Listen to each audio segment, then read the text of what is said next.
hoje já existe uma estrutura de bancos sólida. Neste momento, nós sentimos que toda a infraestrutura tecnológica com EMIs e os próprios bancos também já está ao nível dos melhores. E se perguntarem qual é o grande desafio que hoje o sistema bancário apresenta, é a redução da massa monetária em circulação. O grande desafio, entendo eu, não é queremos levar para os outros 70% aquilo que nós demos a estes 30%. O grande desafio é nós tentarmos perceber, e é isso que eu acho que a banca em Angola tem que seguir, é o que é que esses outros 70% precisam. Porque eles não estão bancarizados, muitos deles, porque têm umas necessidades diferentes. A primeira coisa que eu gosto de falar quando se fala de inteligência artificial é a inteligência artificial não substitui, a inteligência artificial complementa e apoia. Antigamente o computador não se engana. É certo. Pá, o computador disse, ele não se engana. Agora existe inteligência artificial. O que é que tem uma das características que a inteligência nos traz? É dúvidas.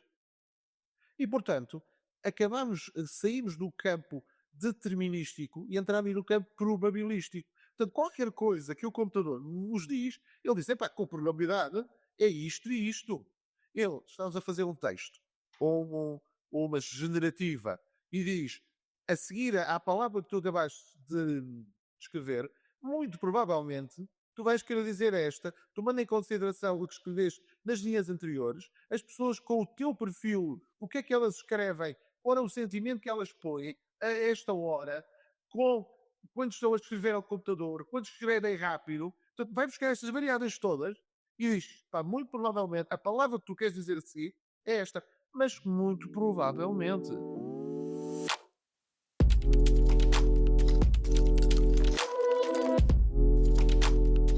Olá, bem-vindos a mais um Africa Tech Talks. Hoje o nosso convidado é Vítor Rodrigues, que é o fundador e o gestor da Innovation Makers.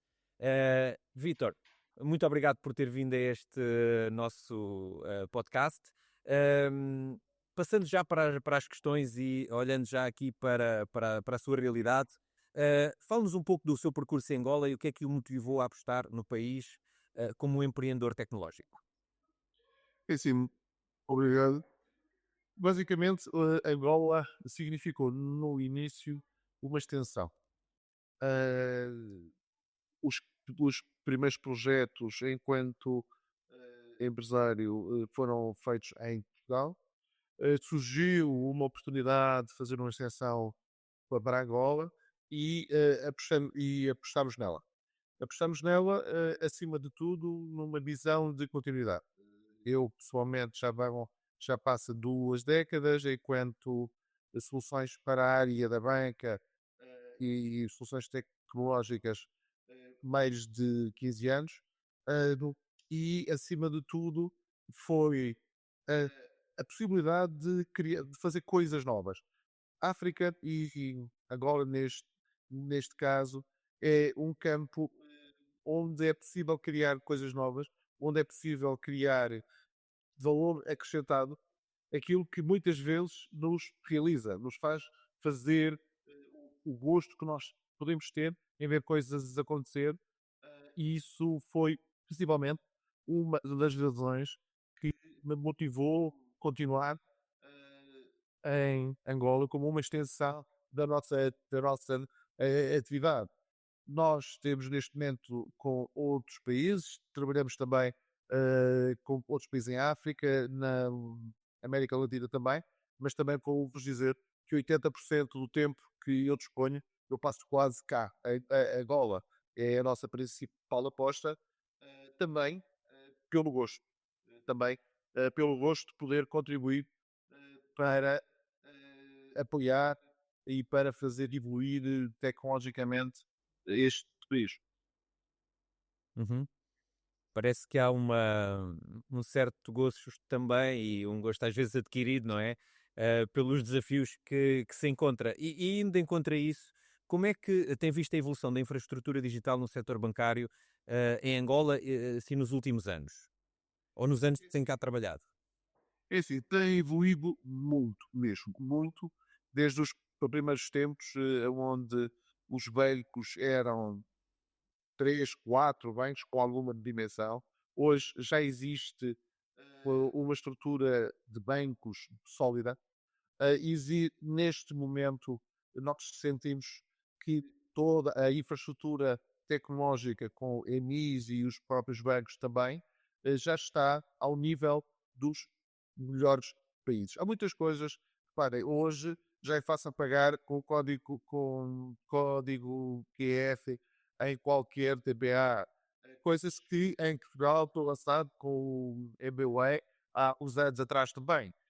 Há se nós compararmos, e pode ser polémico o que eu vou dizer, mas se compararmos com outros países, nomeadamente o Brasil, em termos de utilização, em termos de utilização de produtos disponibilizados, de intermediação bancária, de interoperabilidade, possibilidade de eu ter o cartão do banco, vou a qualquer sítio e sei que não pago taxas. E isso tem sido, este efeito de interoperabilidade, tem ajudado muito o setor, este setor. Em termos de pagamentos móveis, há um percurso a fazer, efetivamente.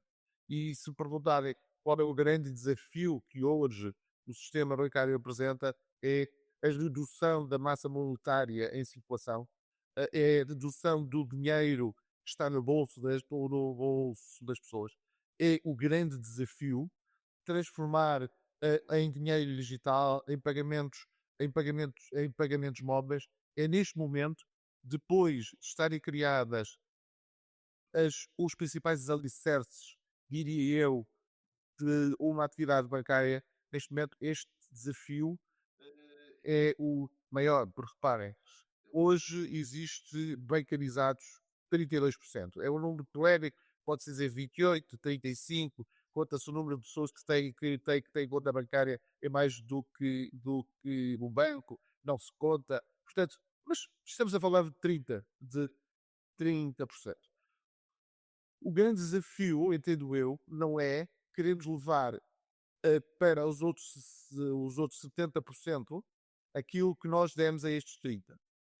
O grande desafio é nós tentarmos perceber, e é isso que eu acho que a banca em Angola tem que seguir, é o que é que esses outros 70% precisam.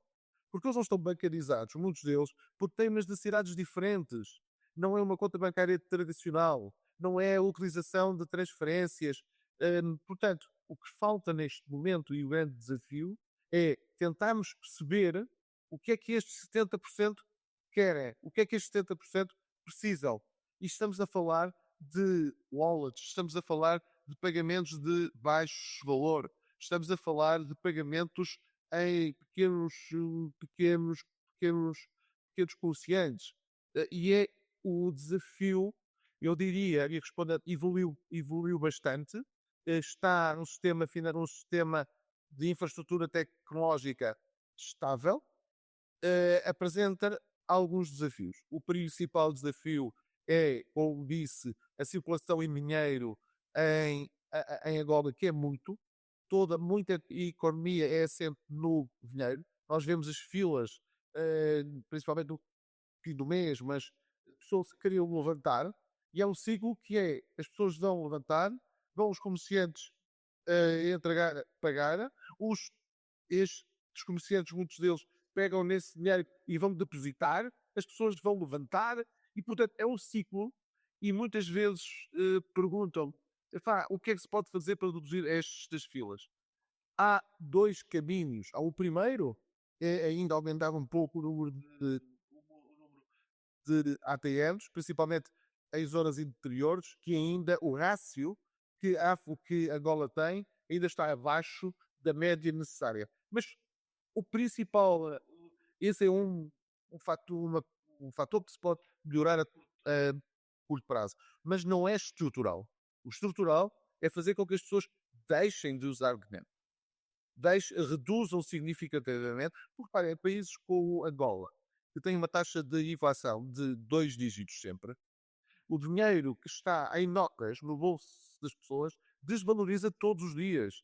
não é investido, alimenta muito da economia paralela, que reduz significativamente o produto interno bruto, o que piora a imagem que o país tem, dificulta créditos, dificulta aceder a a certas vantagens que fundos monetários internacionais e bancos internacionais podem dar. Se nós conseguirmos trazer para o formal muito do dinheiro que circula hoje, reduzindo a necessidade de utilizar só notas, é temos um valor, damos um valor acrescentado a tudo, a todos. E, portanto, creio que o grande desafio que se coloca hoje, sem dúvida alguma, para mim, é a desmaterialização do, do dinheiro e olhar, e acima de tudo, olhar para estes 70% de pessoas que não estão bancarizadas e perceber o que é que elas precisam, qual é o valor acrescentado que o sistema bancário lhes pode dar. E não olhar para elas a dizer, eu tenho um produto para 30%, já cá estão, e vou pegar nesse produto e vou fazer com que estes outros 70% levem com este produto. Não pode ser aí. Temos que perceber as necessidades deles, temos que perceber como chegar lá e se calhar 70% destes 70%, metade, daqui a 5 anos, estão como os outros 30%. Acredito. Mas o caminho, neste momento, é aproximar-nos daquilo que eles entendem como valor acrescentado e aquilo que o sistema financeiro. Por exemplo, o microcrédito tem tido N, tem tido sucesso e por estranho possa parecer, estranho não, mas o microcrédito é das áreas onde existe menos incumprimento em termos de valor. Não nos podemos esquecer que Nós tivemos o Tirso Figueira, o Tirso Figueira que nos deu esses números logo para aí nos primeiros episódios, e o gestor do microcrédito ele dizia que era como o gestor do private, não é? Temos o private onde o gestor conhece o nome até dos filhos e a data de aniversário, e do microcrédito inclusive dá o nome dos filhos, dá o nome do gestor do microcrédito aos filhos, portanto são... é verdade. Essa é Nós não nos podemos esquecer de uma coisa. Um dos grandes impulsionadores do microcrédito foi o Prémio Nobel da Paz. E isto é de- dá para perceber a importância em termos de sociedade. E repara, se calhar destes 70% que não estão bancarizados, uma forma de os trazer para o sistema financeiro é soluções de microcrédito, onde vão comprar 2 grades de cerveja, 3, vendem-nas, pagam, com essa meia margem alimentam. Portanto, isto é talvez, se calhar, em meu entender, o caminho que muitos países com baixas taxas de bancarização necessitam de percorrer. Quem compra no mercado vai buscar o bocado, não é? Compra o bocado de óleo, compra o bocado de feijão, o bocado, a caneca de arroz, e eventualmente com essas ferramentas financeiras consegue ter outros acessos completamente diferentes e eventualmente até poupar. Permite mais uma vez, um dos homens mais ricos de África, que é o Dangote, não começou com refinarias, não é? Ele começou a vender arroz, mas arroz não foi ao saco, ele começou a vender arroz à caneca. E foi naquelas diferenças que ele ganhou efetivamente o dinheiro. E isso é um dado curioso sobre a economia africana. Desculpa aí, foi só para... E, André, acima de tudo, nós temos que criar soluções locais. Muitas vezes, um dos grandes erros é pensarmos em soluções globais que, se funcionou num sítio, tem que funcionar no outro. Não pode. Nós temos que pensar soluções adequadas às necessidades e às características. E não existem características boas nem características más. Existem características particulares de cada região, de cada povo, de cada tribo, e é pensando nessas necessidades específicas, e isso é uma realidade que existe e que não vamos pensar num banco que financia petrolíferas, que financia grandes instituições e arranjar uma solução para Angola. Porque a realidade aqui da África e da Ásia também, não vamos esquecer, a Ásia também tem algumas características comuns, é exatamente isso. É a caneca, é o vender rápido, é assim, os pagamentos digitais, os pagamentos por telemóvel, os pagamentos, as wallets, têm dois grandes desafios que têm que ser entendidos de uma forma muito objetiva, eu diria. Reparem, primeiro, as pessoas não vão meter dinheiro numa wallet por autorrecriação. É preciso que o dinheiro chegue lá. E como é que ele chega lá? Por pagamentos, por subsídios, por bolsas. Portanto, há estratégias, por exemplo, em Angola, uma das coisas que seria interessantíssima começarmos a fazer era os subsídios de alimentação, porque as empresas dão, poderem ser pagos em cartão também, o combustível. Portanto, alguém tem que começar a fazer com que a roda gire, que é meter lá dinheiro para que as pessoas, porque ninguém que tem 500 kwanzas ou 500 kwanzas, 5.000 kwanzas, vai ali a um sítio, epá, eu vou pôr aqui porque fica lá. Portanto, o primeiro impulso alguém tem que meter. E alguém tem que meter serão estas instituições, serão as empresas que pagam, é o Estado que paga subsídios, são os impostos. Há um conjunto de procedimentos, ou seja, de origens de fundos, que se começarem a utilizar estes meios, estas wallets, estes meios de pagamentos paralelos ao sistema bancário, ajuda.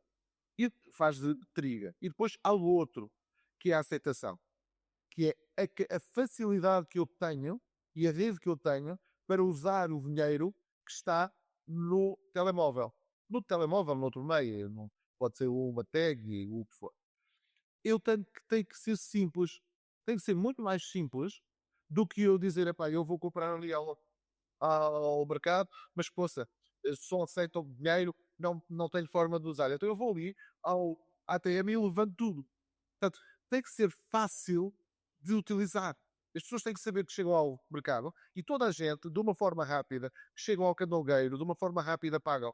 Portanto, estes dois, para tirar o dinheiro da boa e se começar a utilizar mais wallets, existe a necessidade de haver forma de meter lá no dinheiro antes que as pessoas ponham, porque as pessoas naturalmente não vão colocar, e depois, do outro lado, a facilidade de o utilizar que dispense a necessidade de o levantar. Portanto, se nós conseguimos atacar nestes dois pontos, criamos o hábito. E todos sabemos que, a partir de criar o hábito, a pessoa se utiliza facilmente o dinheiro que recebeu de uma pensão, se o gasta facilmente no mercado e nos sítios onde vai, epá, quando receber mais alguma coisa, já agradece não ir para a fila levantar, já é ela própria a meter o dinheiro nessa wallet, nessa carteira. Portanto, este para mim, neste momento, são os grandes desafios que se colocam e que hum, vai permitir, em meu entender, passar para o nível seguinte. Porque aqui entramos no nível seguinte na formalização nos impostos, numa economia mais sã, numa economia a funcionar normalmente como se pretende que as economias funcionem. Ok, muito bem. Portanto, aqui o futuro passa, na sua visão, Vitor, o futuro passa por ser as transações de bens e serviços cada vez mais no meio digital e apostar fortemente em trazer tudo o que é o mercado informal para a formalidade, não é? Mas para isso tem que haver algum tipo de incentivo, neste caso os utilizadores, os potenciais utilizadores destes produtos, destes serviços, das wallets, dos mobile monies, têm que de facto ver um conjunto significativo de benefícios para que haja incentivo para que os utilizem, não é? Não pode ser só um meio alternativo de fazer as coisas, tem que haver algum tipo de benefício adicional, não é? E é talvez aqui que se tem que investir um bocadinho e trazer.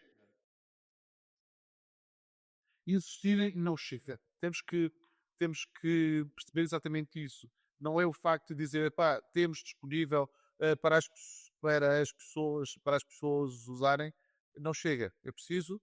Eu costumo contar um comentário que é, não sei se sabem quantos escuteiros são necessários para ajudar com uma velhinha a atravessar a boa. Já não me recordo. Normalmente, quatro. Ok. Quatro. Um para ajudar a velhinha a atravessar e três para convencer que ela tem que atravessar. Ok? Portanto, às vezes, neste tipo de utilizações destas tecnologias, é exatamente isto. Não basta tê-las, não basta existir, não basta de comunicar às pessoas que elas existem. É preciso que elas interiorizem, que vejam valor acrescentado, que é preciso explicar-lhes que elas precisam daquilo. Porque as pessoas não sabem que muitas delas não sabem que precisam. E, portanto, eh, o desafio, eu diria, não é a disponibilização das tecnologias, porque elas existem. Não é complicado. É o ecossistema todo funcionar e, e fazer ver às pessoas as vantagens que elas têm que ter nisso. Sim.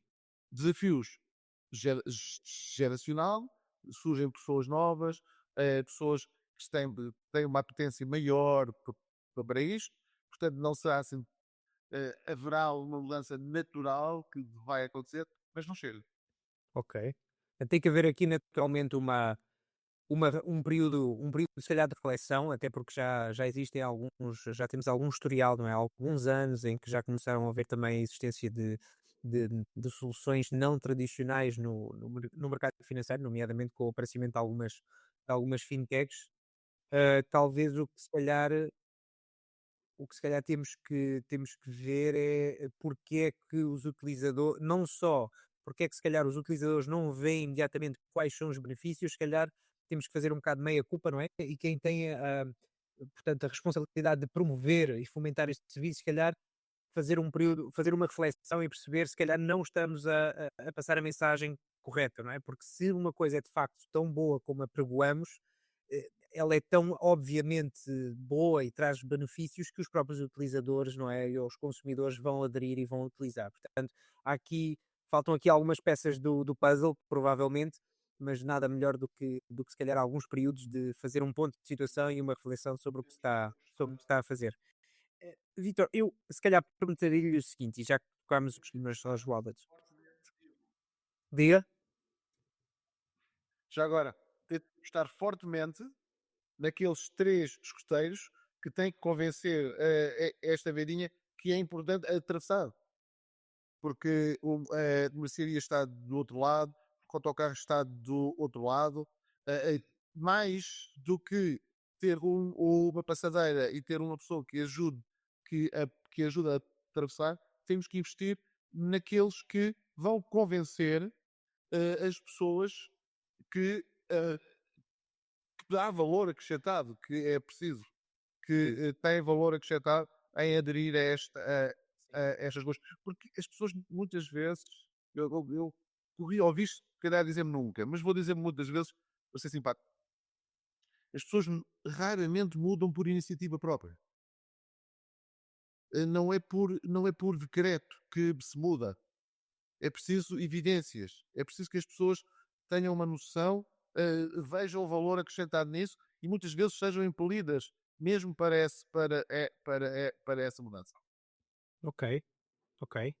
Eu concordo com o Vítor nesse aspecto. Eu acho que uma das primeiras iniciativas que houve aqui há muitos anos atrás, até promovida por um banco, com dinheiro digital ou dinheiro de mobile money, Eles acho que tiveram um relativo sucesso, e ainda hoje se fala disso, não é? Na altura, é uma entidade até financeira que já deixou de existir e de exercer atividade, mas na altura eles conseguiram de facto uma grande quantidade de clientes e uma grande capilaridade porque apostaram nesses tais três escoteiros, como disse, não é? Porque eles estavam, efetivamente, uma das grandes apostas foi estar presencialmente a sensibilizar as pessoas e estavam junto, não é, da população e tinham um formato diferente, até as próprias tinham uma espécie de quiosques, uma coisa muito simples, muito low cost, não é? E as pessoas podiam fazer uma abertura de conta, era um processo relativamente célebre, rápido, podiam fazer até o depósito, levar dinheiro, depositar dinheiro nessas pequenas banquinhas, levantar até algum dinheiro até uns certos limites, e se calhar é esse tipo de abordagens, precisamos mais desse tipo de abordagens, e eu acredito que se calhar alguns dos players nacionais estão a apostar também nesse modelo, nesse modelo, não é? Vitor, eu faço-lhe outra pergunta. Ahm, Foi, já para, agora e sim, sim, só uma coisa. Esse foi o exemplo positivo e o exemplo negativo. Exemplo positivo da forma como surgiu, o exemplo negativo da forma como acabou. Porque acabou por comprometer um bocadinho a confiança de algumas pessoas neste sistema. Estas são soluções que são caminhos que começam e que não podem acabar nunca, mesmo que haja custos financeiros para os manter de pé, porque estamos em causa, pomos em causa a confiança que as pessoas têm nestes sistemas e para a recuperar é muito difícil. Portanto, era só para deixar um bocadinho esta preocupação que, que esse tipo de soluções têm, às vezes mais vale haver custos, juízos, mas mantê-la de pé, porque recuperar a confiança perdida é muito, muito pior. pode levar alguns anos até recuperar a confiança do consumidor, não é? E, Vitor, como é que vê, portanto, nós temos aqui a banca, os serviços financeiros tradicionais, nomeadamente a banca, são bastante sólidos e até comparativamente com outros países aqui da região. Se calhar isto é uma afirmação que pode ser controversa para algumas pessoas, porque uns se calhar acham que deveríamos estar num nível de evolução diferente. Eu acho que às vezes, injustamente, achamos que se calhar os serviços financeiros em Angola estão muito mais atrasados do que outros países e que estamos muito atrás, e se calhar às vezes não é bem isso. E por outro lado temos outros aspectos que outros países não têm, nomeadamente no aspecto da integração e entre todos os players do sistema financeiro. Mas como é que vê a colaboração e a coexistência entre os bancos tradicionais, é a forma tradicional de fazer a banca, não é? E o aparecimento das fintechs em Angola. Qual é a sua opinião sobre este espaço? Como é que vê que está atualmente? Como é que o vê evoluir? É assim, eu começo esse tema, começo para tentar perceber o que é uma fintech. O conceito de fintech é o conceito que pode ir desde uma empresa financeira que usa a tecnologia para fazer transações bancárias, como pode ser também eh, uma, uma empresa de financeira, uma empresa, perdão, ser uma empresa tecnológica pura que fornece soluções para as transações bancárias. Eu normalmente associo mais a uma forma diferente, portanto, não são empresas que têm tecnologias para a área financeira, em meu entender, são empresas que usam a tecnologia para a área financeira. Ok. E que é uma empresa financeira que vai buscar as novas tecnologias, por exemplo, Revolut, nós, Revolut não tem balcões, utiliza exclusivamente a tecnologia. Há aqui duas coisas, eu vejo isto de duas maneiras. Primeiro, eh, a utilização de tecnologias mais radicais, como estamos a falar de Revolut e outras, não são aplicáveis diretamente para a África e para certos mercados. Portanto, aquilo que nós vemos como fintech, Nós não podemos ver uma solução de fintech global. Não existem soluções globais aqui. Existem soluções que possam ser adaptadas para cada mercado. É a primeira situação. Depois, a convivência dos dois tem que ser natural. E, retomando o que nós falámos há pouco, nós temos 30% de bancarizados. As soluções que a maior parte das fintechs e a Associação de Fintechs e todas as iniciativas de criar soluções tecnológicas para a área financeira que o Banco Nacional tem tido, devem estar e têm estado virados para os outros 70%. Portanto, tem que haver uma complementaridade e o mercado. Eu não estou a ver uma grande empresa ir buscar uma wallet, um pagamento móvel para fazer o pagamento de petroleiro. Quer dizer, estou a exagerar por extremo, mas também só para. Portanto, há lugar para a banca tradicional que será cada vez mais solidificada e será o garante mundo do sistema financeiro também. E depois há a outra componente, que é a componente de capilarização, que estará mais eh, direcionada para soluções, para pequenas soluções, para soluções de nicho, soluções para setores específicos. E eu vejo aí o que normalmente se é chamado fintechs, e as fintechs que estão a ser criadas em Angola, para dar soluções de nicho, soluções específicas que serão uma complementaridade. E há uma coisa que está-se a passar em Angola e que eu pessoalmente defendo, que é toda a movimentação tem que estar sustentada por um banco também, ou por uma entidade controlada pelo Banco Central. E nós não podemos, nós não podemos, neste momento, deixar o controle do sistema financeiro para outras entidades que não sejam controladas pelo sistema financeiro.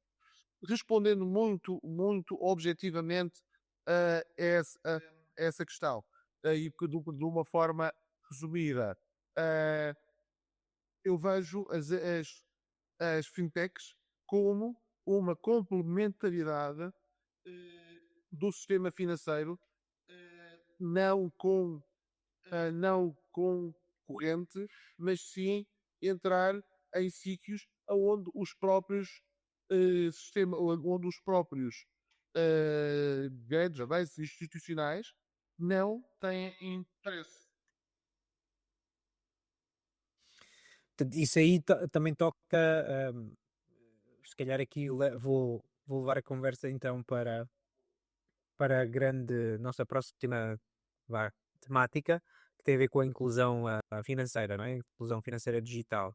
Portanto, vê que se calhar este tipo de fintechs poderão, não são necessariamente concorrentes no sentido tradicional da palavra, mas são complementos deste. São entidades que vão complementar e se calhar ocupar espaços que não são atualmente ocupados por outros, pelos players tradicionais, não é? Até porque se calhar não há interesse, os modelos económicos também são um bocadinho diferentes, não é?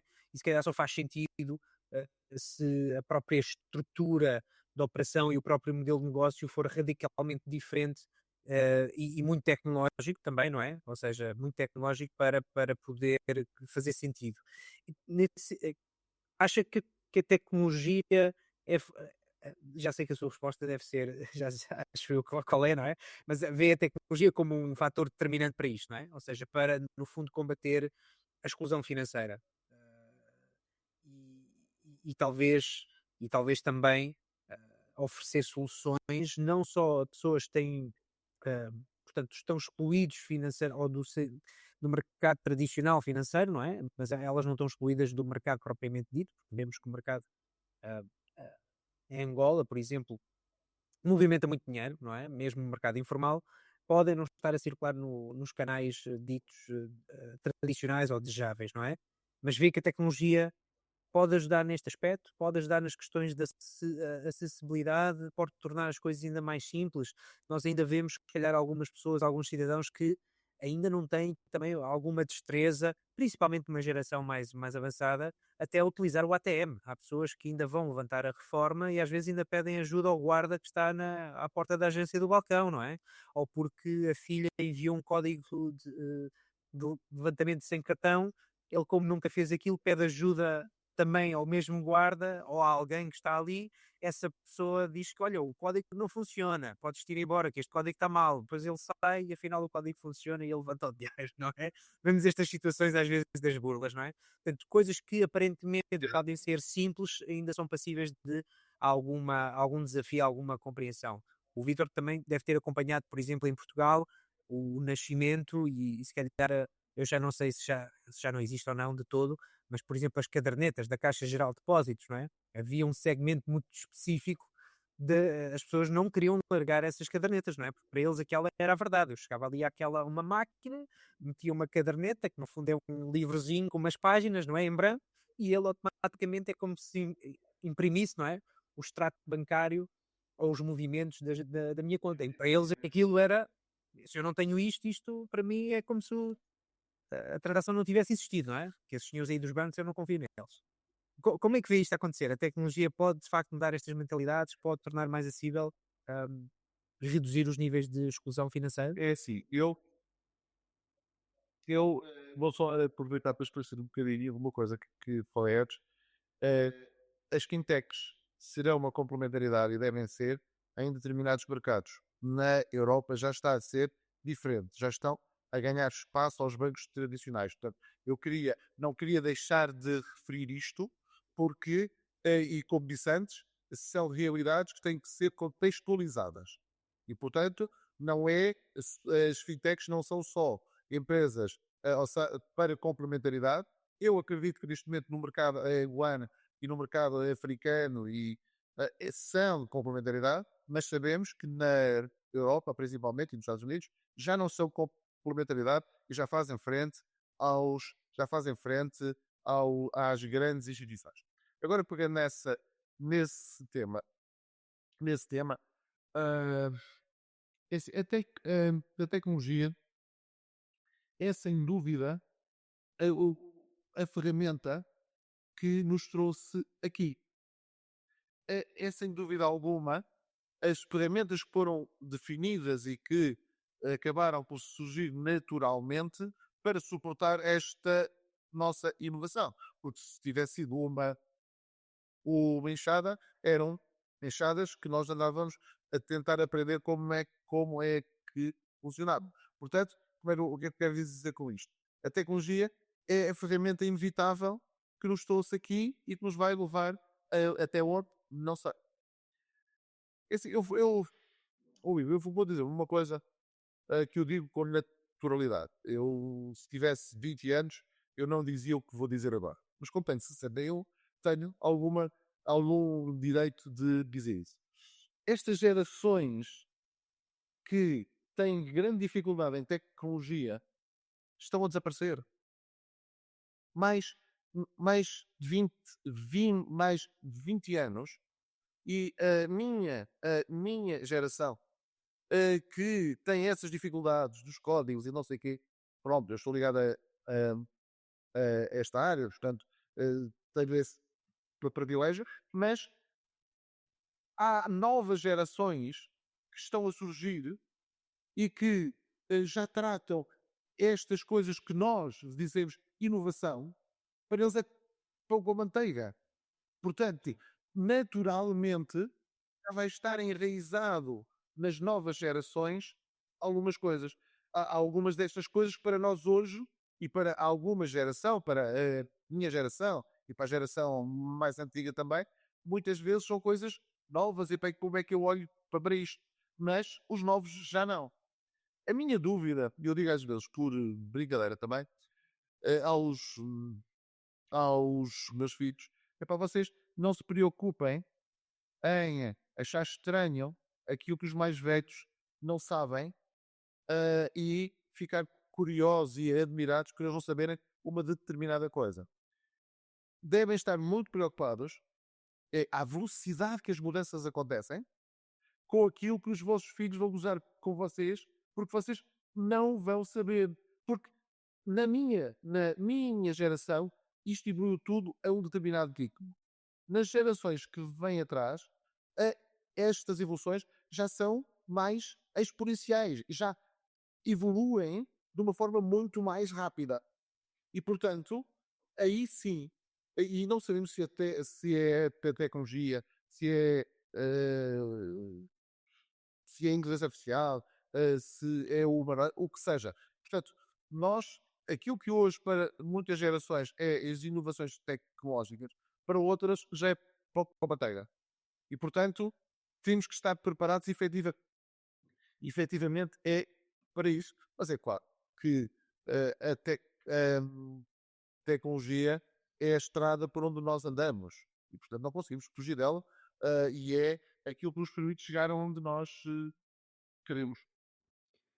Sim, Vítor, eu acredito que mesmo, mesmo algumas gerações já não são relativamente novas, não é? Sei lá, alguém que hoje esteja na faixa dos 30 ou 40, ah, que já não é propriamente nova, não é? Mas eu acredito que os filhos dessas gerações vão olhar e vão perguntar, espera aí, desculpa lá, tu, tu para procurar informação na internet, como é que era? Explica lá. Ias a um motor de pesquisa isso e para perceber tinhas que pesquisar uns termos e depois dava uma lista com links azuis, tu tinhas que abrir página a página, tinhas que interpretar o que estava lá, perceber se valia a pena ou não a informação que estava lá, depois juntavas e fazias isto 20 vezes ao dia, por exemplo, não é? Ou seja, hoje, Depois diziam, exatamente, epá, isso é um bocado arcaico.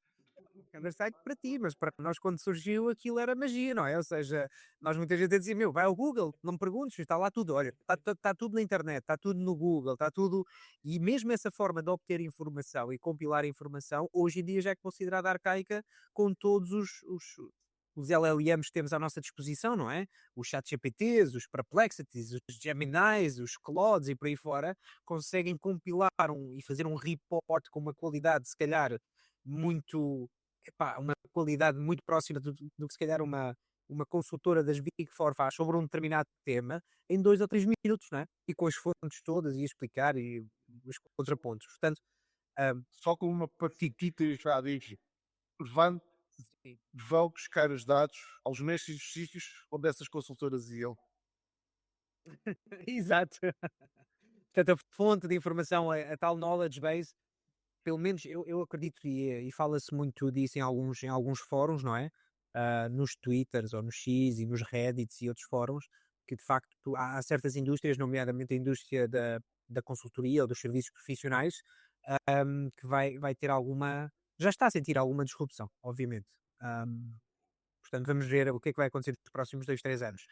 Então, eu toquei aqui um bocadinho na inteligência artificial e o que eu agora, se calhar, sim, e o que eu agora perguntava ao Vítor era falar um bocadinho sobre a inovação dos serviços para o cliente, não é? Porque o Vitor trabalha, tem uma empresa, a Innovation Makers, não é? Que oferece serviços e produtos para o setor, não só, mas essencialmente para o setor financeiro, não é? Ahm, que projetos é que vê ou que está neste momento diretamente ou não, ou indiretamente envolvido que estejam a recorrer às capacidades atuais portanto, de inteligência artificial com foco numa melhoria de prestação de serviço ao cliente.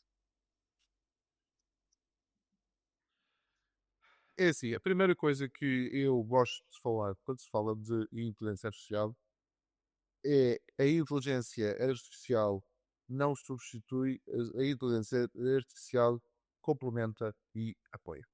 Eu acho que esta deve ser a primeira base que nós temos que ter em todas as discussões quando falamos de tecnologia ou quando falamos de inteligência artificial, que agora é uma buzzword de todas as pessoas. Qualquer coisa que se fala, tem-se falado inteligência artificial a seguir, e às vezes não tem nada a ver, mas acaba por ficar sempre bem. Eu diria que primeiro é isso. Primeiro, a tecnologia, e nomeadamente inteligência artificial, tem que ser encarado como um complemento um facilitador e não um substituto. Primeira questão, e se encararmos como um substituto, estamos a tirar valor a nós enquanto pessoas. Se nós acharmos que consegue substituir-nos em tudo, nós temos muito pouca consideração por nós enquanto pessoas. Eles evoluem, nós temos que evoluir ainda mais, nós temos que estar sempre à frente e não ficar parados a acreditar que a inteligência artificial e as novas tecnologias eh, nos vêm substituir e nos vêm tornar dispensáveis. Depois, em termos de projetos, áreas, por exemplo, autoatendimento. Mas quando falamos de autoatendimento, nós não podemos acreditar que o atendimento se desumaniza completamente. Se nós colocarmos uma pessoa a dizer que a máquina pode fazer tudo e não temos um rei próximo, se as pessoas não têm a possibilidade de falar com alguém físico, eu acho que a parte da máquina vai falhar frequentemente e recorrentemente. As pessoas aproximam-se. Nós que temos sistemas de atendimento, temos máquinas de autoatendimento, máquinas onde estamos neste momento a implementar soluções de biometria com processamento de imagem, correndo a inteligência artificial. Estamos a trabalhar em sistemas policiais para tentar perceber na área dos terminais de pagamento qual é a probabilidade deste grupo de pessoas, deste grupo de comerciante, no prazo de 3 meses, deixar de trabalhar com o nosso banco, ou o que é que caracteriza aqueles clientes que em 6 meses duplicaram ou triplicaram a interação connosco, para que se possa criar condições para que outros entrem nesse grupo. Portanto, tudo isto é fazível, tudo isto está a ser feito. No entanto, acima de tudo, nós precisamos de não desumanizar a 100% as coisas. Vê-la como uma ferramenta, mas não dizer que nos vem substituir em tudo. Não admitir que reparem uma coisa, o nosso papel enquanto pessoas e seres humanos tem que ser sempre de criar valor acrescentado a partir de algo. Tivemos o carro, conseguimos criar meios de transporte, estradas, etc. Tivemos o computador, criámos cálculos, criámos utilizações para ele que nos permitiu crescer mais. A inteligência artificial e as novas tecnologias têm que ser exatamente a mesma coisa. Tem que ser um conjunto de ferramentas, uma caixa de ferramentas cada vez mais rica, que cada vez mais nos permite fazer mais coisas e chegar mais além. Chegar aonde? Vamos dizer sinceramente, ninguém sabe, e eu acho que ninguém deveria querer saber. Cada dia lutar sempre mais e não estarmos com papéis, com imagens do que aonde é que isto vai chegar. Não vale a pena criar uns monstros e receio de onde é que isto vai chegar. Até porque aonde isto vai chegar não vai depender de nós garantidamente. Portanto, temos que fazer o máximo em cada dia, aproveitar cada vez mais a caixa de ferramenta que nos é dada enquanto pessoas, que algumas gerações ajudaram a construir, todas estão a contribuir para enriquecer e para criar mais ferramentas dentro desta caixa, mas não acreditar que esta caixa nos vai substituir, mas sim, é uma caixa que está ao nosso serviço, nós fazemos mais coisas. Uhum. Portanto, no fundo, todas as instituições, não só necessariamente as instituições financeiras, bancárias, vão beneficiar desta nova capacidade de interação com os utentes, com os clientes, inclusive entre parceiros. Recentemente, SAP, Salesforce e mais outro conjunto de empresas juntou-se para criar a comunicação entre agentes. Acho que foi a Google que criou a norma para a comunicação entre agentes de inteligência artificial. entre as diversas plataformas, portanto isso vai naturalmente e objetivamente mudar o panorama daquilo que é a vivência das organizações, mas de acordo com aquilo que o Vítor diz não tenhamos medo porque o ser humano vai sempre fazer parte destas entidades e no fundo não nos vai substituir, vai apenas ser aumentar a nossa capacidade para fazer mais coisas e sermos mais produtivos, prestarmos mais atenção àquilo que não tínhamos capacidade anteriormente, não é? A não ser que nós, como seres humanos, façamos a estupidez de abdicarmos dessa função. Nós, como seres humanos, temos que usar e sabemos usar e não encostar-nos e dizer eles vão fazer tudo, isto vai fazer tudo e eu vou parar. Isso é que não pode acontecer. Nós não podemos perder a nossa função enquanto players, enquanto eh, utilizadores e criar e evoluirmos enquanto seres humanos.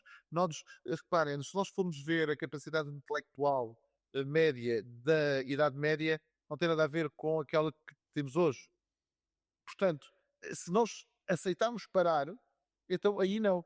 Agora, nós temos isto, obriga-nos a ser a correr, obriga-nos a ser proativos, obriga-nos a usar aquilo que nós temos, que é a nossa capacidade e a ânsia de fazer cada vez melhor.